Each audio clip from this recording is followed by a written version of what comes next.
Hi, this is Carrie Brownstein. This is DJ Premier. This is Darren Aronofsky. You got the RZA right here. Rose McGowan. Radiohead. Aisha Tyler. Tribe Called Quest. Fred Armisen. Prince Paul. Javier Munoz. Seth Meyers. Frankie Cosmos. Flying Lotus. Hi, we're Chaim, and you're listening to the Talkhouse Podcast.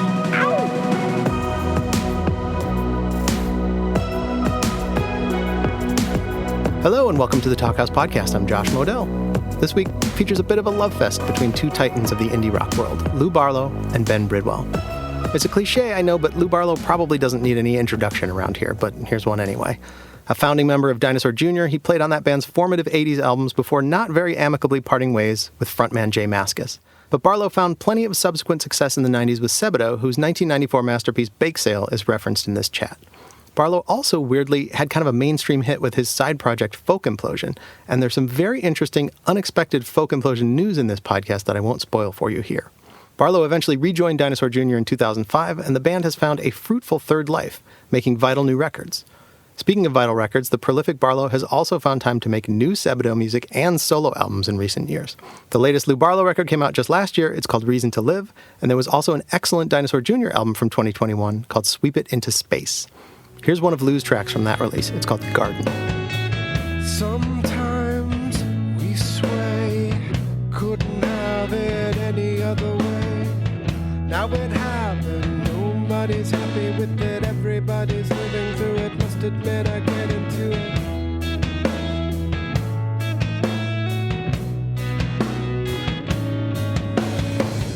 As Ben Bridwell points out in this chat, Lou Barlow has been making music in public for damn near 40 years, while the group that Bridwell leads, Band of Horses, is approaching 20 years now. As you'll hear in this conversation, Bridwell moved from the South to various other cities, ending up in Seattle, and specifically at the legendary Crocodile Cafe, where he played in bands and listened to lots of music. He loved Sebadoh, as did pretty much everybody then, and it was one of the inspirations for Bridwell to launch Band of Horses, which subsequently found its own substantial fan base. No surprise considering Bridwell's passionate voice and fantastic songs. Band of Horses hasn't put out full length in more than 5 years, blame the pandemic for at least part of that delay, but is just now releasing a great new record that feels a bit more like their early stuff. And they're about to head out on a huge tour supporting the Black Keys. The new album is called Things Are Great, and here's a bit of Crutch.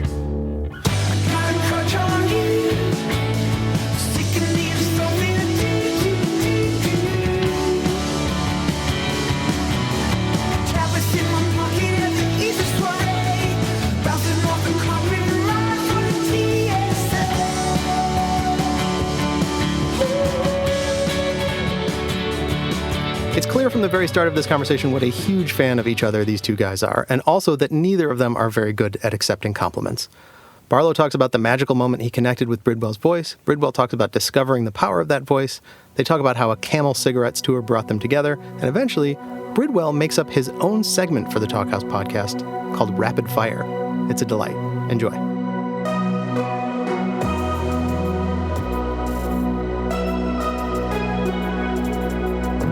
Lou.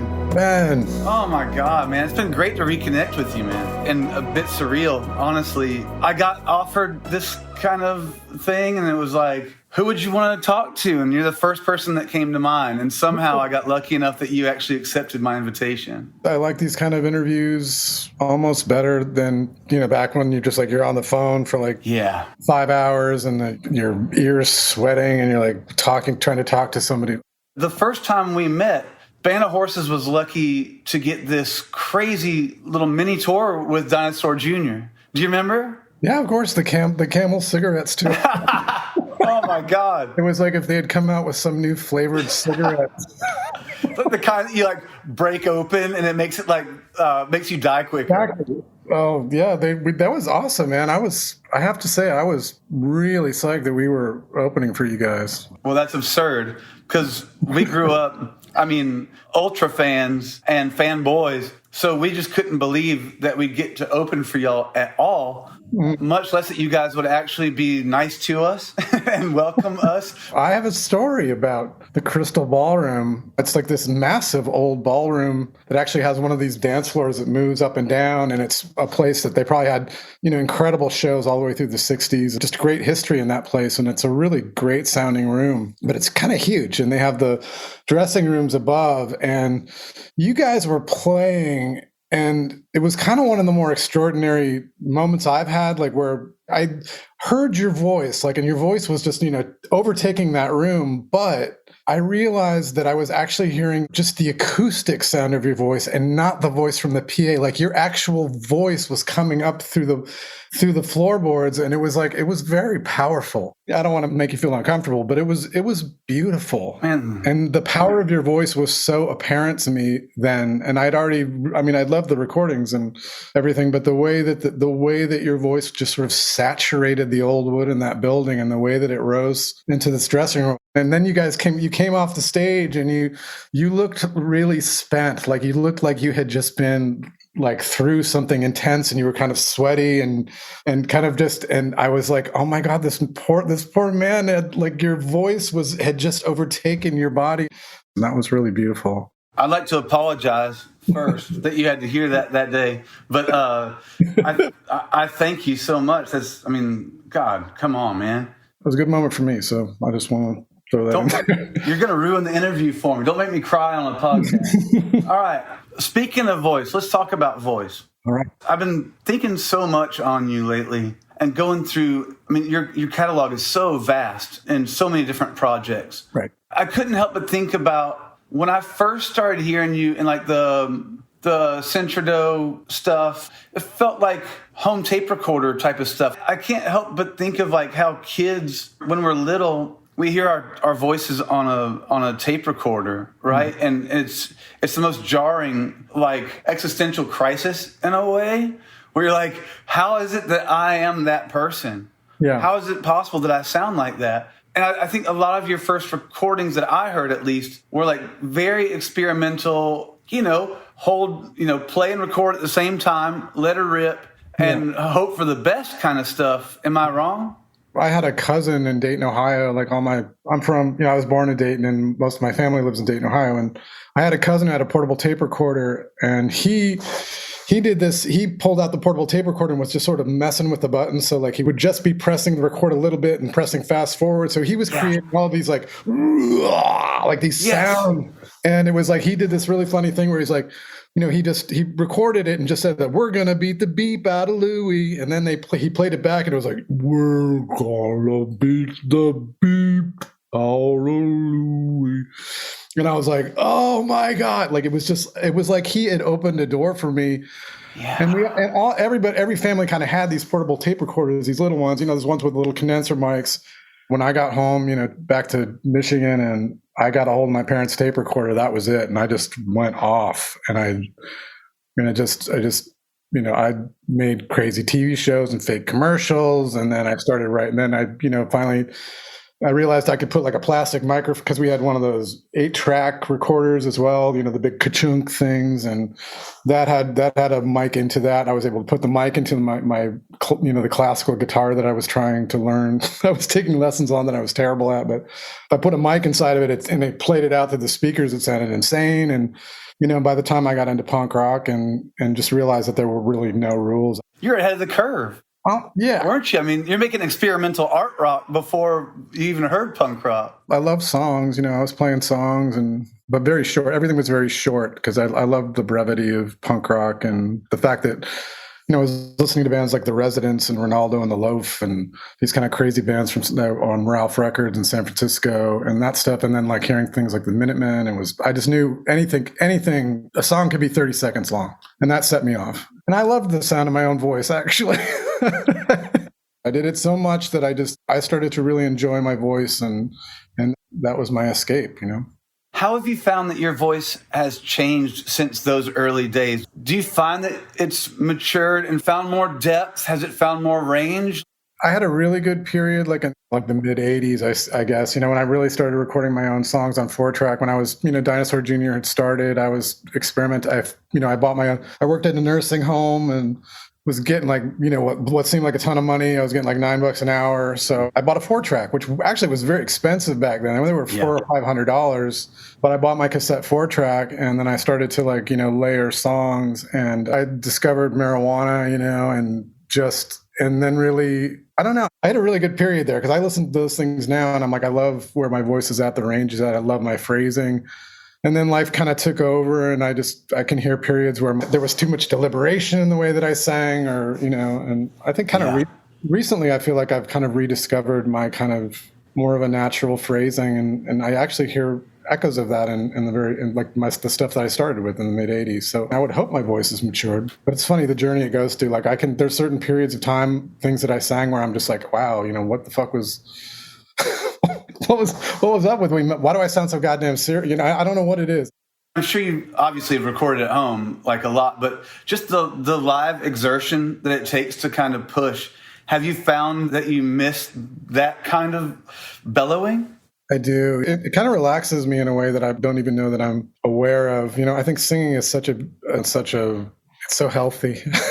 I do want to ask you a little bit about your stuff because it's interesting because you do have a very sensitive voice. Like there's a lot of nuance in it, and but you do sing incredibly loud, which is really unusual for the how beautiful your voice is. The one thing I keep thinking of is like when you sit around and write a song, and like I'm talking about those Band of Horses songs, the ones where your voice is so like the voice that's created between the band and your voice is there's just such this incredible amount of space created between them that gives the music like a pretty incredible scope, like for what we're dealing with, which is like you're a guy that obviously influenced by indie rock and shoegazer music and this and that. And even for that music, which is, especially shoegazer, which really did expand the really incredible, the highs and the lows were really quite intense. It's like, even in that, your voice is...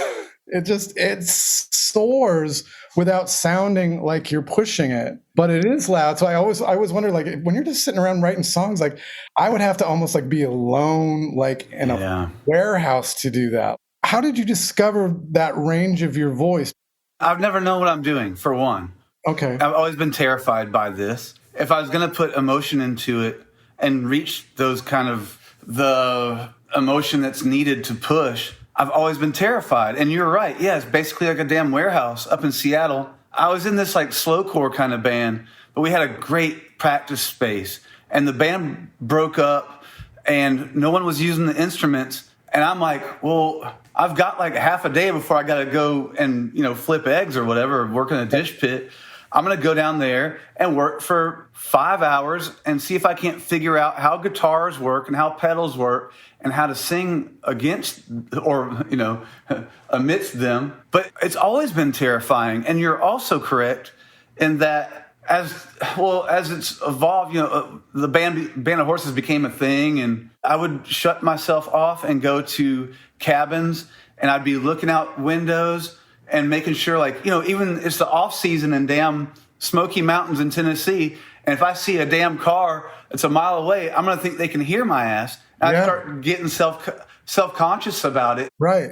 Wow. So it's been about the rooms that you sing in and a feeling of like being isolated that kind of has brought out the stuff for you. Yeah. But then at some point, Lou, I got to tell you, I got really sick of being isolated. I got sick of having to go and woodshed in some damn cabin and sit and twiddle my thumbs and shit. I was ever more aware of my isolation not being a fun thing at all. It wasn't freeing. It wasn't freeing me at all. I think I've gotten lonelier as I've gotten older. I don't think I used to get lonely during those times. Right. But I start to miss my kids.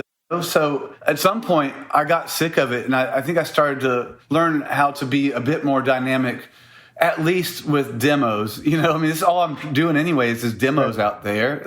Just learn to hit your range while exerting less force. I heard that on some of the later stuff I was listening to, and I guess that version of No One's Gonna Love You from Stockholm was really impressive because the original range of that and the force that's behind it is pretty extraordinary. It typifies a lot of what I consider you guys are, you're a remarkably consistent band. But I actually heard that and it was interesting to me because I was like, I got to hear an acoustic thing that he did because I really want to hear how he negotiates the acoustic stuff. And I was just impressed because it's exactly what you're saying. You maintain the range and the sensitivity in your voice without losing the emotion of that incredible emotion that those peaks. I'm going to leave the interview if you keep talking. I really wanted to say that, Ben. I'm sorry. I couldn't help. I was thinking, I've just been doing chores and meditating on just you, honestly, and your career path, which is just amazing. If Dinosaur started in 84, that'd be almost 40 years. I don't know. Yeah, I guess, right? I'm not good. I dropped out in like my second, ninth grade. I'm not trying to shock you or scare you. But Band of Horses here that I'm in, we're getting close to 20 years. It shocks me that we could have a life in music to be able to live in this space of creating and using our, well, I hope my best talents instead of flipping eggs or washing dishes. I'm so grateful for every year that we've been able to survive. You've done it with so many twists and turns, and you've been a master collaborator at the same time, whether it be with Jay or with John Davis, with Lowenstein. Like, how did you do this? How did you navigate these waters of being so collaborative and being pliable enough to get along with so many people and pivot throughout an industry that's very tough on people? My only friends are people I make music with, generally, and which really complicates friendships, because then, especially when bands start to move and take off and stuff, then it gets all fucked up. I bet. And it's tough and it's sad in some ways. I think with all those people, I always have this idea of like the potential, it's just like, man, I'm always like going like, man, like when I got together with Eric Gaffney, I was like, man, there's so much potential here. But, he was a real interesting cat, and had his own ego, and he wanted to be a leader, and I wanted to play music with him. And I wanted to hang out with him because he was fucking funny as hell. So I thought, the first thing we would do, I was like, man, we'll just put our solo songs together and that'll become Sebadoh, and that, because he'll be into that, because then he'll get to say what he needs to say. And I said, somehow during that process, he and I will get closer, and we'll start to write together. And we did. We started to write together and we do that stuff. And we had some great live experiences, and he was a fucking cool as shit drummer. And then it dissolved because it was too complicated, because then the band got kind of big and he got freaked out and I lost him, I lost him along the way. I see. But in the meantime, it's like then Jason Lowenstein came along. He joined forces with us, and it was like he was fucking like 16 years old. I took him on tour as a high school dropout, so he's like, holy shit. Jason's on tour with me, and he's kind of like my little brother, and I'm kind of showing him the ropes. There's just so much potential in everybody, and like in musicians, it's like, man, people say it about art too. There's impressionistic painters and there's painters that paint great detail.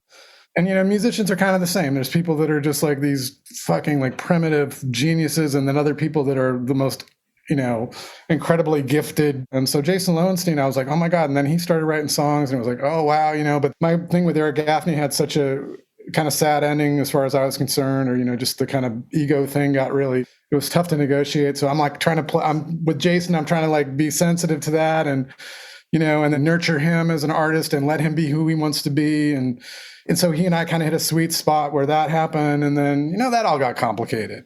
All my friends are fucking guys I play music with. And I started up a friendship with John Davis, and I wanted to play music with John Davis because he made these bizarre, like fucking solo recordings that I loved. And so pretty soon he and I are hanging out and we're starting to make music, which to me was totally separate than what I was doing from Sebadoh, but it took on a whole life of its own, which then became a threat to Sebadoh. Like Sebadoh were getting ready to work on a record called Harmacy, and John Davis and I had just done, the film soundtrack for kids, and one of our fucking songs became a hit, like totally fucking weird shit, just like totally random, not in any way premeditated or predictable. I mean, it was a song that we recorded, and seriously, in a space of 5 hours, became a hit. I remember I was washing dishes in a pizzeria, and it was all over the radio. But, I got Sebadoh still going on. I, get Jason up to Boston to start working on the Harmacy record. And he and I are like walking through a mall together. And there's a Levi's store at the other end of this mall with an enormous TV screen, right? Uh-huh. And he and I are walking together, and the fucking Natural One video comes on. So he and I did a slow walk, and we were probably fucking high as hell too at the same time. Did a slow walk right into the Natural One video. For Jason, I mean, like, where I'm like, man, it's all about us and we're going to do all this. And then it's like, it's just one of those like surreal, tragic moments, Jason was like living out in Louisville. I'm trying to get him out, to Boston to do this stuff, and trying to maintain my loyalty to him and all this other shit. And we walk into something like that, and it complicates shit. It complicates the relationship. It complicates the way that you then try to work on a record. The world always brings in factors that, complicate things on an emotional level. And when things are complicated on an emotional level, it does affect what you can bring to something creatively. But John Davis didn't exactly want to keep going at that point, right? When we hooked our little wagons together and we had that hit, that was not something he was prepared for. We had a wonderful, emotional, fucking creative friendship, and it got complicated by that. I had to kind of watch that do its own kind of slow denouement, like 2000 or whatever. I was just completely spit up by everything. All my bands were, the records were all fucking failing. And no, they weren't. I'm just saying that the 2000s were an interesting time for me. That's when your band kind of took off, but because there was a lot of other bands I thought at that time that were great, and indie rock kind of took a really interesting, really very soulful turn, at that point in time. And the 2000s were a real moment of introspection and depression for me. I don't know. The fact that Bakesale was a great record in 1995 didn't matter in 2001, when the Strokes are coming out. I refuse to hear this. I'm just saying, I thought 2000s were a fantastic time for new music. But I guess for myself as an artist, it then became much harder, dealing with labels. They're like, we're not going to give you $50,000 to make a record, bud. Sorry. It's hard for me to talk about that stuff. I don't like to sound bitter or salty or anything. You don't seem it. I love music and I understand the ups and downs.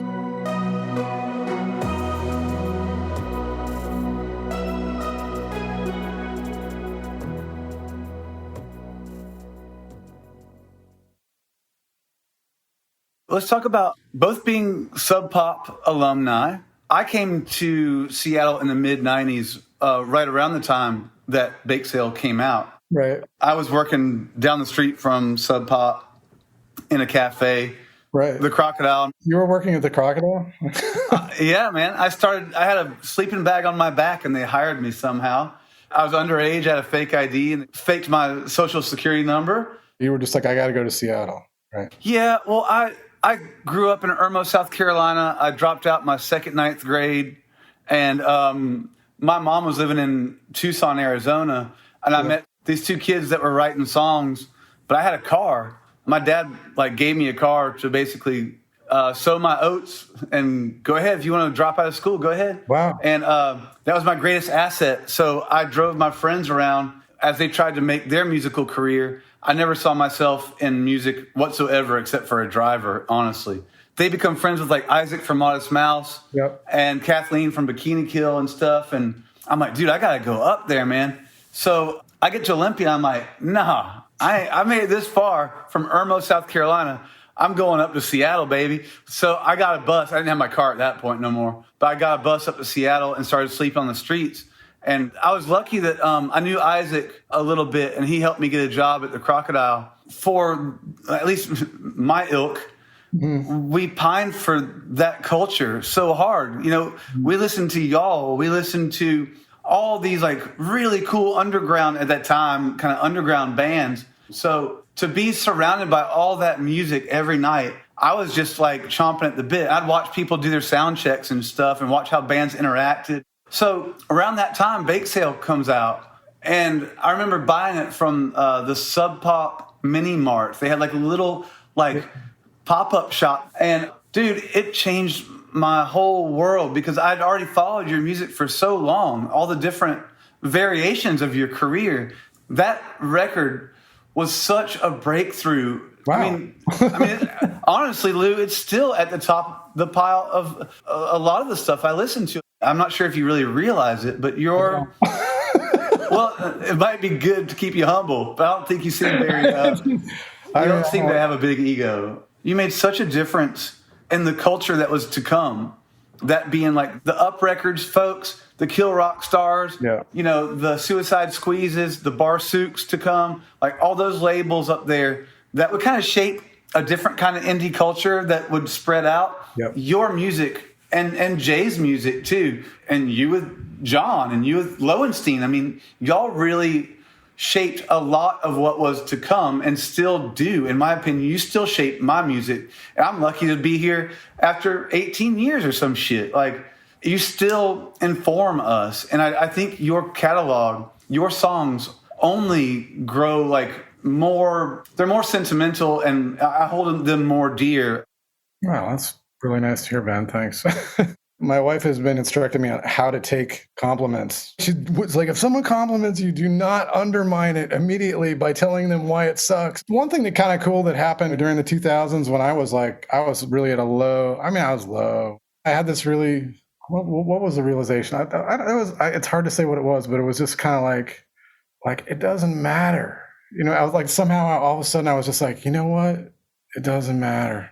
I don't know what it was, but something happened where I was just like, I think actually, you know, and this is, I mean, again, to tie it to like what I really loved about the 2000s, like indie rock, you know, like how indie rock to me became extremely sophisticated. And I mean, I think there's a lot of reasons for that, but yeah, your band included. I just think that there was some stuff that was like, it was like, okay, now we're talking some really fucking quality shit, you know. I think that what happened was that home recording actually became so much more sophisticated, like with like Pro Tools. Like, I don't know where you stand on bands like, you know, like Grizzly Bear and Death Cab for Cutie. And those bands were making like some fucking great recordings. I mean, like really good recordings. Agreed. And they were doing it themselves, you know.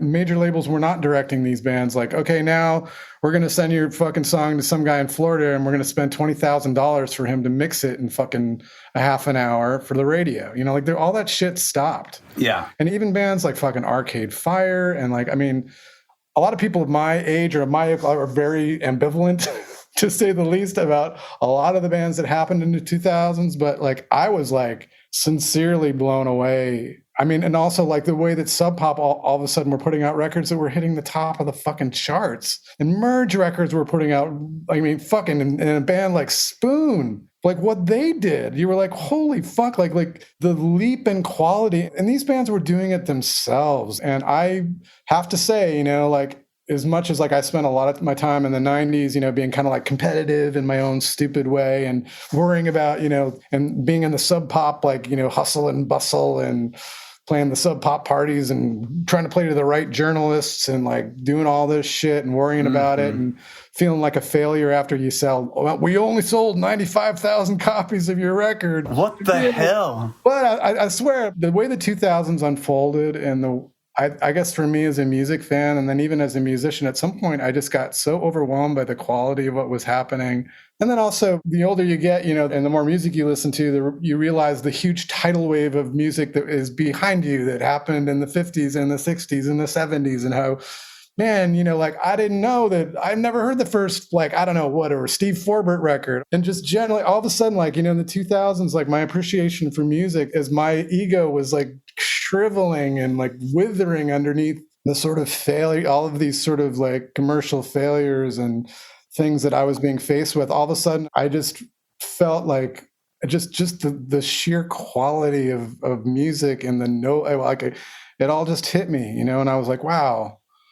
That's cool, you know, and I'm just going to figure some things to focus on. And then the Dinosaur Jr. thing popped up in 2005, and it kind of saved it. It's not that I wouldn't say that like it saved my life, but it took the pressure off. I was just like, fuck it, man. Oh my God. Now I can just go play these old songs for a while, and I can just sit back and I can take my time and find my voice again. And, you know, at that point too, it's like, man, I'm going to figure out a way to get fucking Eric Gaffney back in the band. I'm going to figure out a way to tie up these loose ends, you know, because at that point, if you caught me on the wrong night or something, I could go off about J Mascis and what Dinosaur Jr. did wrong to me for hours, you know, and I could just bitch about all kinds of stuff and all these failures and all the reasons, all the things I could have and should have done and blah, blah, blah. But I don't know, you know, when Dinosaur Jr. came along and Jay agreed to do that, and then I went back and just, you know, of course, those songs live in me. So that was the time when I was able to kind of just start to recalibrate, you know.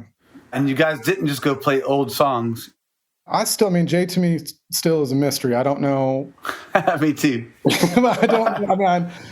But it was kind of cool because I realized that he and I had something so fundamentally in common that I don't share with almost anybody, which was just like, music is like the most important thing, period. It's like, that is it, music. It's like the fact that he and I, didn't know how to talk to each other or whatever. It's like, didn't matter. Yeah. I really appreciated the fact that he was able to realize that and get on with it and let the music do the talking.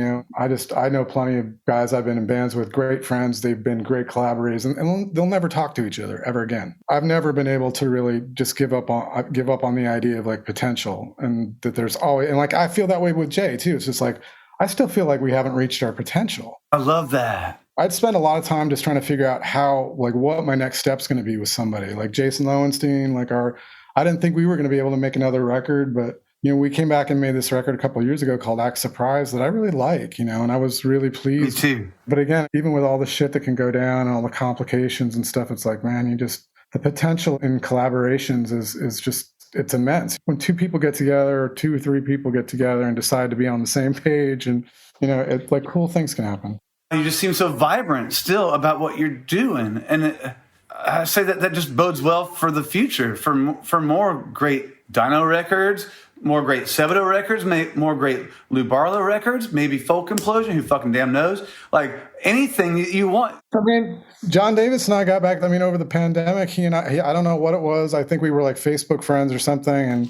And I actually know we were, but I commented on his, because I kind of love how Facebook, like old indie rockers love Facebook. There's some pretty funny connections that happen within Facebook. All right. So you and John you guys reconnected? We reconnected in 2020 in the fucking depths of the pandemic. He was like, can I call you? And we started talking. He's like, he said, do you think we can make music together again? I'm like, yes. And so we started a long distance thing. And then he came and hung out with me here last summer. And then I went down to Durham and did some vocals on some song. Holy shit. Yeah, we finished a single like a couple of weeks ago. We did the final mixes for it. I still when I finish something, I get fucking psyched.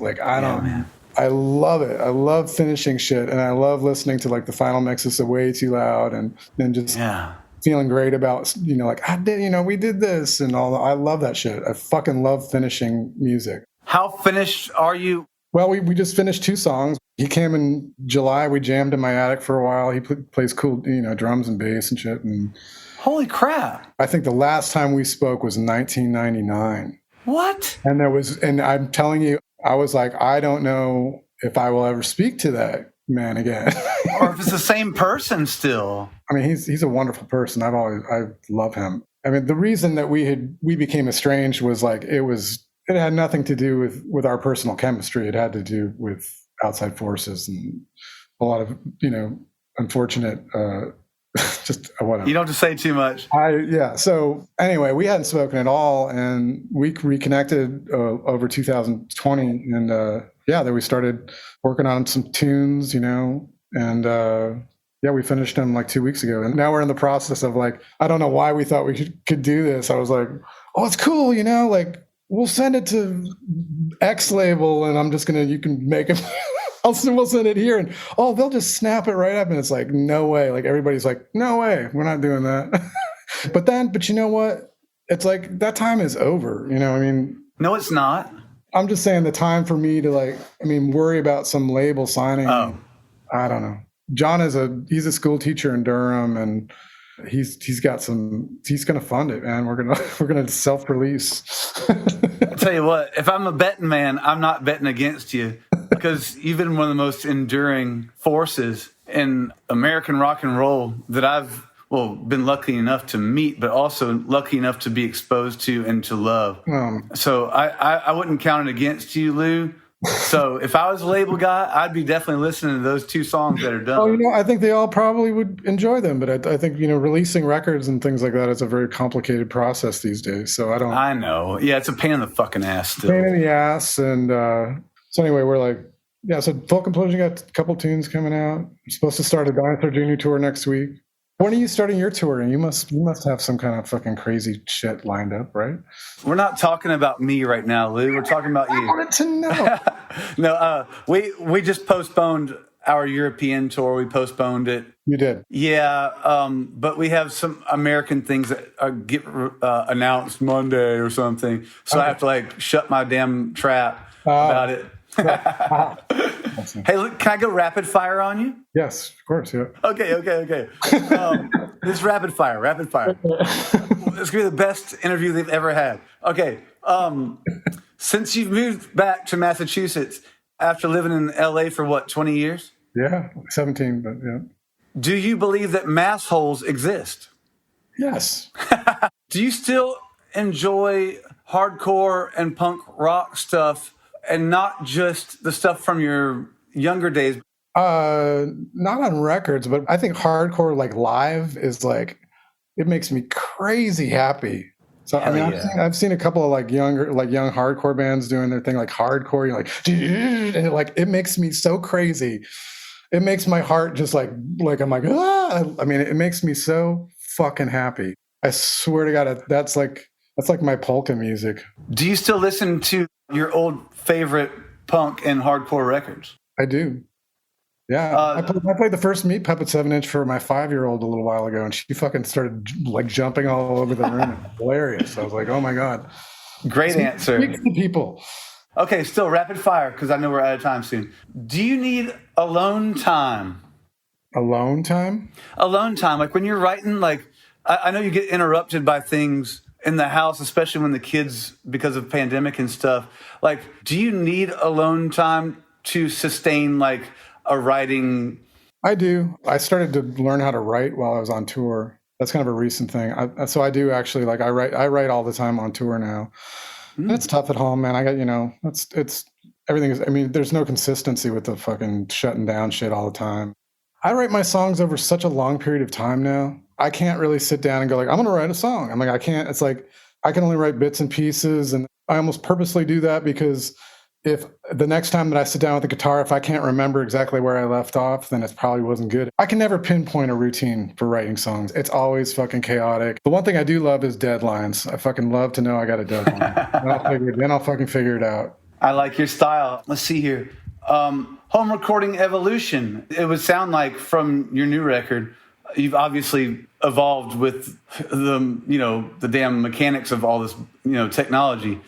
That's all fucked up too, because I don't know. This last record I did a lot of like, cassette, Pro Tools onto cassette back to Pro Tools onto cassette back to that. Every time I approach that too, it's like, I don't, I did stuff on the new record where I'm like, I listened to like what I've done. I'm like, wow, I did a really good job with that. I'm like, what the fuck did I do? I have no idea. I don't fucking remember.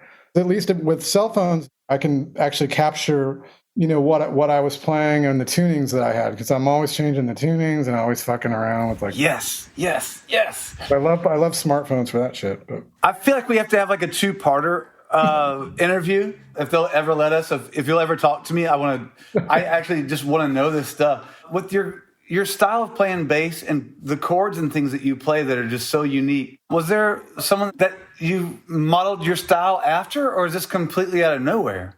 It wasn't out of nowhere. I mean, Motorhead was around. I mean, Lemmy was, just playing his chords and strumming it like a guitar. I mean, the first band that I ever saw play live was a Motorhead cover band. I knew about Motorhead and then like hardcore punk rock as far as the way that, I mean, each bass player attacked the bass in their own special way. We have a whole podcast dedicated just to this topic. There was no rules. So, and Jay was really into like strummed bass. So when there was a couple songs like Tar Pit, for instance, that's on You Living All Over. I mean, he wrote that bass line. He loved bass chords, and I did too. So it's like a lot of the songs are either I wrote the whole bass line or Jay did or whatever. But, we wanted the bass to be like, not like thumping around. Like it had to be fucking in your face. For sure. And also to match the force of what Jay was coming off of Jay's guitar amps. And Jay knew that, I knew that, so that's where, the style, at least the style that I play in, sort of came from that. Husker Du, like the bass line for Diane by Husker Du, it's chords. Based on that question, would you ever consider starting a Motorhead tribute band called Lemmy Indie Rock? I would, if I had a lot of time. If I had a lot of fucking time, Ben, I'd do all kinds of. I don't have time, dude. Lemmy Indie Rock's a pretty decent joke, Lou. I would love it. I feel like I would love to fucking dress up. I would love to be Lemmy, and I'd love and play like. And I don't know what songs you would play. Would you play like indie rock songs, Motorhead style? So, just a few more technical difficulties. Live show, whether it be Sebadoh, Lou Barlow solo, or Dinosaur Jr. Like when y'all deal with technical difficulties, how have you evolved with dealing with those challenges? You know what's so fucking funny about that is I don't know how long, decades of my career, you want to call it career, like we're plagued with technical difficulties. Plagued all the time. It's like, oh, we're going to play live on television. Oh, I just stepped on my fucking guitar cord and it came out like the minute the fucking cameras went on. I mean, like when I was young and I was nervous, everything fucked up. And now that I don't give a shit, nothing ever fucks up. Ever. I caused those technical difficulties.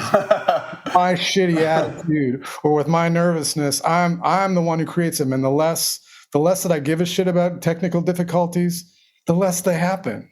I was wondering if your temperament has changed as you've gotten a bit more older and used to like, oh, of course this damn thing is out. Like, who gives a shit? Actually, you know what? When it comes to home recording, no, I'm a fucking cranky bitch when that shit happens. There we go. I can't deal with it. Like trying to plug the right cord into things and then trying to get rid of buzzes and shit. I fucking hate it. Yes. I fucking hate it. I knew it. Okay. I'm about done. Okay. So, going out to dinner with the label, yes or no? Yes. Really? I don't know. I haven't done that in a long time. But yes, I mean, if they take I don't know. They can't see it on the podcast. I'm cringing. I mean, I've had a lot of funny fucking dinners with people. And then like when your label's being courted or whatever, like back in the like mid 90s when I was going out to dinner with like fucking Seymour Stein and shit. Did you hate it or did you like it? It was funny. I was kind of always the only guy in the band that was just like, I don't care. I'm like, I'm not, I don't know. It's not us versus, I never really see things as us versus them. I just don't. For sure. If I'm going out to dinner with like, exactly. They're all uncomfortable. They're all uncomfortable. Look, whether you can see it. It says like label dinners and then just like dinners. Like just going out to dinner, like being on tour and going out to dinner. I'm like, I ain't going out to dinner. I did a thing like when I started doing these solo shows that I do, which are like, you got to buy tickets online and like 50 people show up in somebody's backyard and I play for them. When I first started doing that, the woman that helps me promote them was like, you got to do these dinners. You got to go out to dinner with these people before that they're going to pay $100 and you go out to dinner with them. And I was like, I don't know. I don't feel comfortable with that. And she's like, you got to do it. And she starts rattling off people who do it and how much money they make. And I'm like, okay, I'll do that. And I'll tell you, I really liked it because I really did like meeting the fans. And it was like a very sincere and very touching thing. And I really did enjoy it, but I don't know if I'm ever going to do that again. Because dinners are awkward. Dinners are insane. Do you like dinners at home? Like, do you go out to dinner? Do you like going out to dinner? I do and I don't. I don't know how to explain that. I love meeting people. I love talking to people. I love meeting people. Absolutely. And I love humans and human interaction. But get the fuck away. And then when I was trying to do that before I played shows, I was like, no, I don't want to be eating dinner. I want to be sitting in a room somewhere, making sure my voice is like fucking warmed up. Or just or getting like a selfie every 5 seconds instead of having a meaningful conversation. Okay, almost done, I promise. Cover songs live, yes or no? Well, yeah. I love to play Cold as Ice. Are you serious? Yeah. That's insane. It takes me so long to learn a cover song that I don't do it very often. I'm just not one of those guys. I don't remember shit. It takes me a long time to learn a cover song. Anyway, but I cover like one Will Oldham song. I cover one Bill Callahan song. Can I ask you those two real quick? Oh, the Will Oldham one is Riding, which was the very first Will Oldham song that I heard. Yeah. Off a cassette. Anyway, I think before he even put out a record. And then Bill Callahan, the song is A Hit. And I kind of, and I used to cover B Hit too, which is another one of his fucking crazy tunes. Rat, Round and Round by Rat. That's a good one. I love that song too. It's got such a great melody. Got a great melody. Run to You by Bryan Adams. Whoa, I did not know this stuff, Lou. Those are funny because it's like if things get too heavy at a show, or you want to start off the show on the right foot. You know, you want to get people's attention, break out some fucking Bryan Adams. Those are icebreakers. Okay, one more. Having kids and listening to the music that they want versus, well, you want them to listen to the stuff that you think is so dang cool. I just go with whatever they want. You can't fight with a fucking 5-year-old about what she wants to listen to. Correct answer, sir. I told you this earlier this week. I was like, thank God I was listening to your music this week, because it's the only thing, like No One's Gonna Love You, that song is the only thing that wiped out. There's like, my daughter's listens to this LOL. They're these little dolls, and I guess there's a cartoon that comes with it, and there's all this music that comes with it. Oh yeah. We have to listen to the LOL playlist on Spotify like all the fucking time. And so I've been, for the last fucking 2 months, I wake up with like a 10-second loop of one of these songs in my head. And I mean, it's crazy. It's like when you wake up, it's like the darkest time of the, 3 a.m. It's like all of my demons are haunting me. And I'm imagining everything that can go wrong in the world and all this shit. And there's a 10-second loop of like someone like you can be a superstar, nothing can stop you. You can be a superstar, nothing can stop you. Yeah, like just the dissonance between this fucking crazy cartoon music and the depths of like a 55-year-old like existential crisis like combined. Lou, I want to thank you so much, man. You're welcome, Ben. It was really a joy. It's beautiful getting to see you again, to talk to you. And thank you for letting me dive deep into not just your creative work, but just your life. Getting to talk to you this week. You know, just being friends, man. We are friends, and I love you so much, man. Oh, thanks, man. Thank you for everything, and I'll always be here for you if you ever need anything. Oh, that's sweet. Thanks. I mean it. Thanks for listening to the Talkhouse Podcast, and thanks to Lou Barlow and Ben Bridwell for chatting. If you liked what you heard, please follow Talkhouse on your favorite podcasting platform and social media service. Oh, and rate us, too. It really does help. This episode was produced by Myron Kaplan, and the Talkhouse theme is composed and performed by The Range. See you next time.